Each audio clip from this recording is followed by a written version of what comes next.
Hero Vishal మరోసారి వివాదంలో చిక్కుకున్నారు.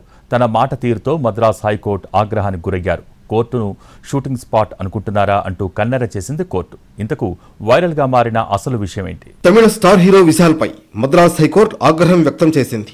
తెలివిగా మాట్లాడుతున్నా అనుకుంటున్నారా? సరైన సమాధానం చెప్పండి అంటూ ఫైర్ అయ్యారు జడ్జ్.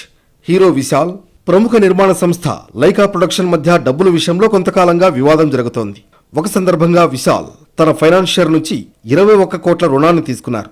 అయితే ఆ డబ్బును లైకా సంస్థ విశాల్కి అందించింది. కాబట్టి ఆ రుణం తీరే వరకు విశాల్ చేసే ప్రతి సినిమా తమకే ఇచ్చే విధంగా ఒప్పందం రాసుకున్నారు.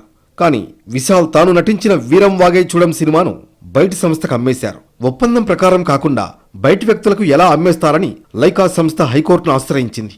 ఈ కేసు విచారణకు హాజరైన విశాల్ సమాధానం చెబుతూ తాను కేవలం తెల్ల పేపర్ల మీద మాత్రమే సంతకం చేశారని, సినిమాల ఒప్పందం విషయం తెలియదని చెప్పుకొచ్చారు. దాంతో ఆగ్రహించిన హైకోర్టు జడ్జ్, తెలివిగా సమాధానం చెబుతున్నా అనుకుంటున్నారా? ఇది సినిమా షూటింగ్ కాదు, సరైన సమాధానం చెప్పండి అని అన్నారట.